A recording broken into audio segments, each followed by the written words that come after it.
Selamat malam Bapak Ibu, saudara-saudaraku sekalian, para sobat dan handai tolan.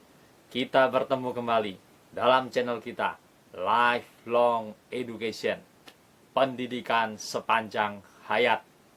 Melalui channel ini, kita hendak memperbekali Bapak Ibu, saudara-saudara, para sobat dan handai tolan sekalian dengan sejumlah pengetahuan mendasar yang dibutuhkan oleh setiap manusia untuk menapaki setiap tahap fase dalam kehidupannya. Sebagai seorang kanak-kanak, sebagai seorang anak-anak, beranjak ke remaja, pemuda, dewasa, bekerja, menikah, parubaya, sampai hari tua, bahkan sampai ajal datang menjemput. Supaya dia dapat melewati setiap fase itu secara benar, adil, bertanggung jawab, dan kasih, dia harus belajar sejumlah pengetahuan dasar yang dibutuhkannya.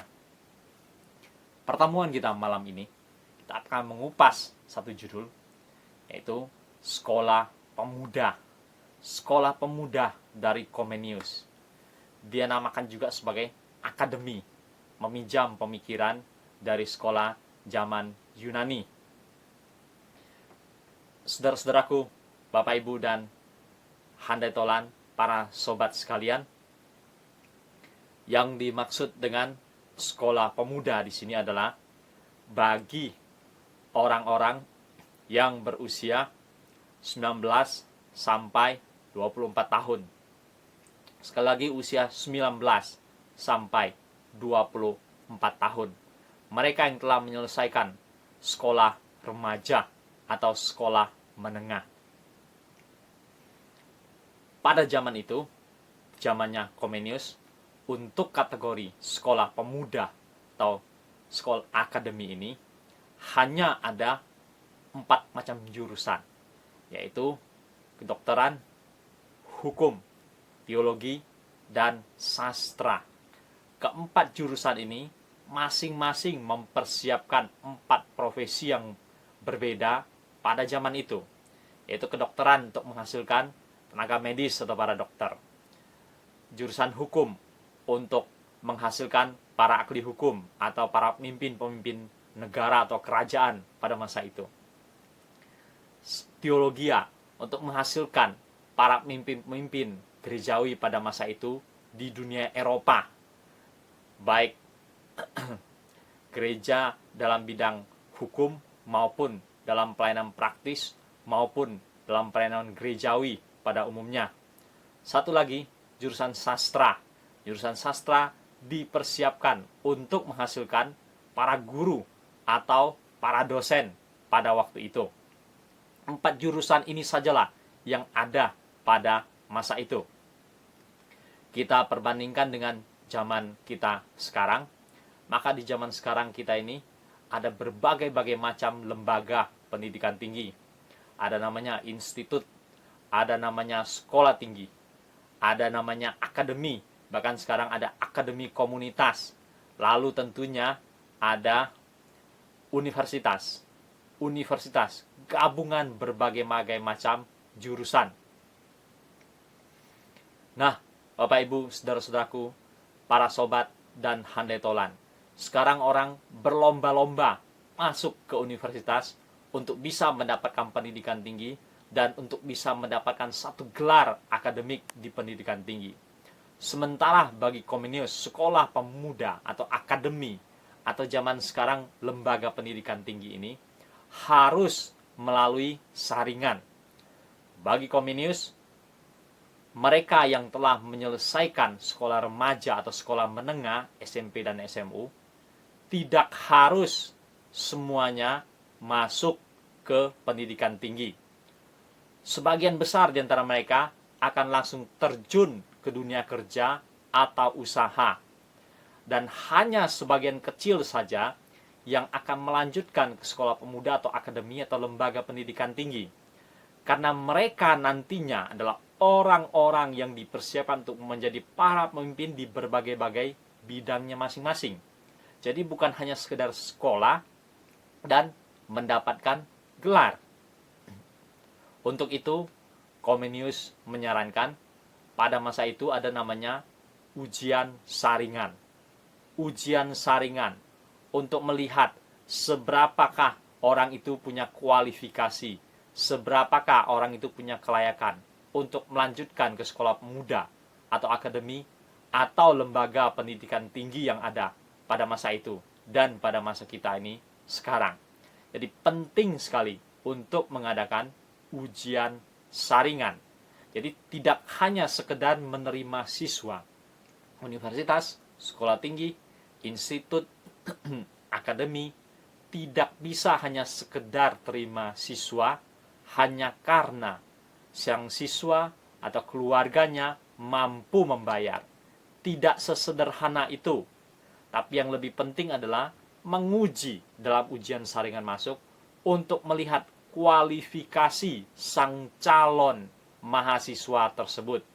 Poin ini sangat penting untuk diperhatikan bersama.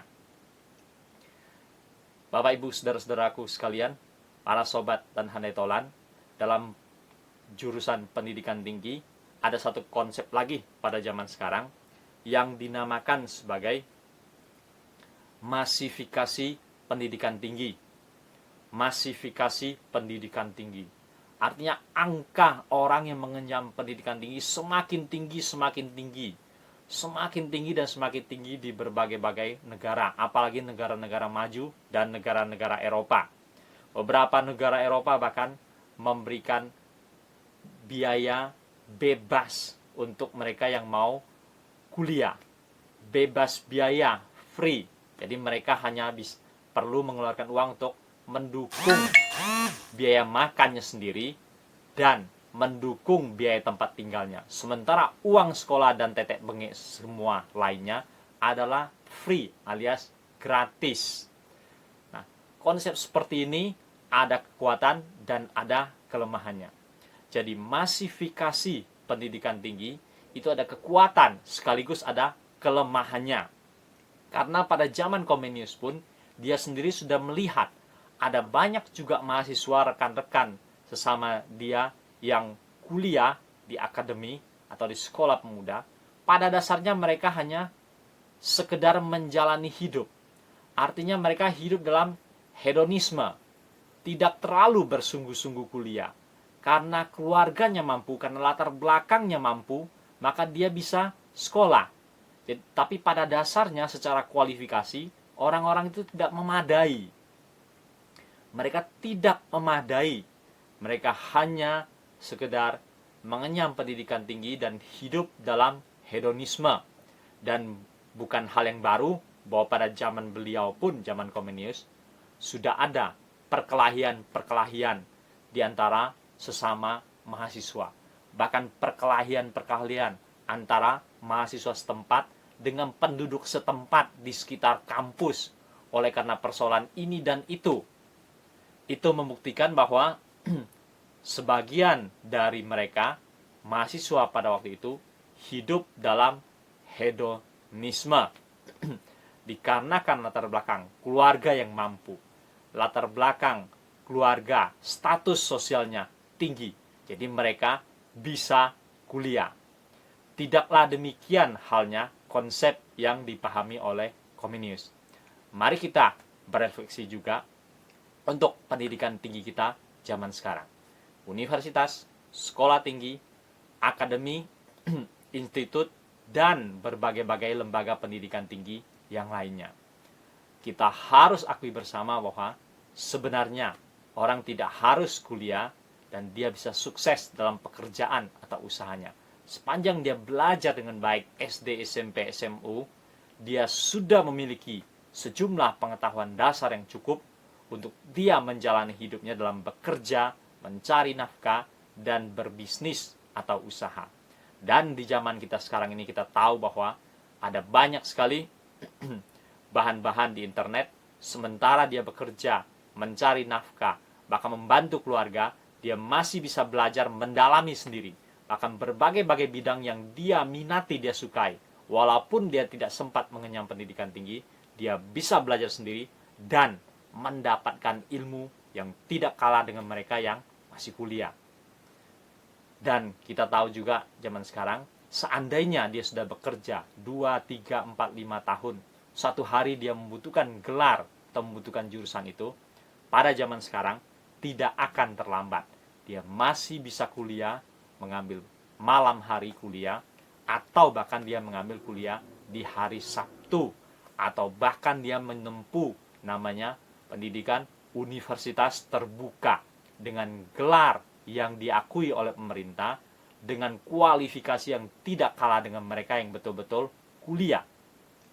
Kita perhatikan baik-baik hal ini, dan biarlah pemahaman Comenius ini tentang sekolah pemuda atau akademi memberikan inspirasi bagi lembaga-lembaga pendidikan tinggi kita zaman sekarang, atau bagi mahasiswa-mahasiswi di zaman kita sekarang ini. Bapak, Ibu, dan saudara-saudaraku sekalian, para sobat dan handai tolan, pertemuan kita pada malam ini sampai sekian, membahas sekolah pemuda, sekolah akademi, atau lembaga pendidikan tinggi dari Comenius. Nantikan pertemuan-pertemuan kita pada pertemuan mendatang dengan kupasan-kupasan yang lebih menarik lagi. Sampai jumpa.